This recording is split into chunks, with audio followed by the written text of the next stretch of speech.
هات بس التليفون في ايه بس كلمني. هات بس كده كلمني ايدك بس كده عشان بص هقوم غارس.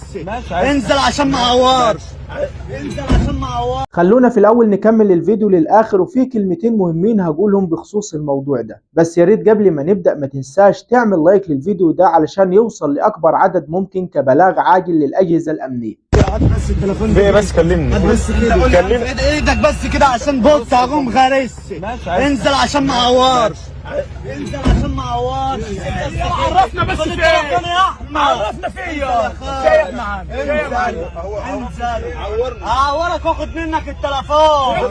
ده بس اقطع دراعك يا عم، اقطع دراعك اعورك والله. ماشي يا خال عشان ما دمدماك.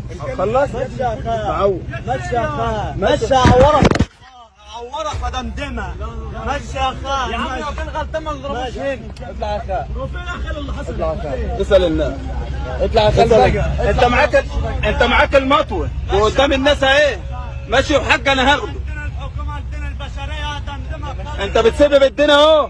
ماشي خليك شاهد. وزي ما انتوا شفتوا في الفيديو، اتنين شدوا مع بعض. الشخص التاني اللي هو في العربية بيقول ما عملتش ليه حاجة وانا مش غلطان. معالي الفتوة شايل له مطوة في جيبه، وعلى اقل حاجة سحبها وحطها له في جنبه وقول له هغرزها لك، هجيب لك دراعك، هعمل واسوي فيك ومش همه حد. عمال يشد فيه انزل لي تحت، نعمل واسوي فيك. تخيل لو التاني عمل اي رد فعل كان هيعمل بالمطوة فيه ايه. ده ماسك سنها ومش شايف قدامه وحاططها على بطنه بالظبط، يعني اي حركة منه كان ممكن يصفيه بجد. ايدك بس كده عشان بص هقوم غارس. انزل عشان ما اعورش. انزل عشان ما اعورش. ايدك بس كده عشان بص هقوم غارس. انزل عشان ما اعورش. مش كده وبس، ده كمان بيعاتبه وبيقول له انت رفعت عليا مطوه برضه مش همه، وعمال يسب للحكومه ويسب للناس ومش همه حد. اطلع يا خال بقى. انت معاك المطوه وقدام الناس اهي. ماشي وحاج انا هاخده. الحكومه عندنا البشريه هتندمك. انت بتسبب الدنيا اهو. ماشي خليك شاهد.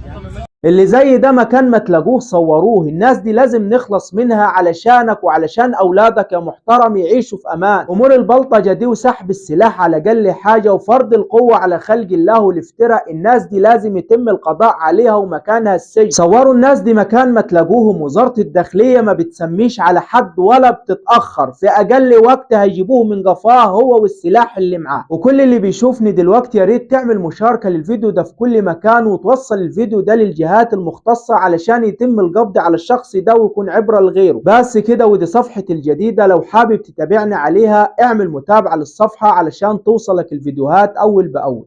أشوفكم على خير، والسلام عليكم ورحمة الله وبركاته.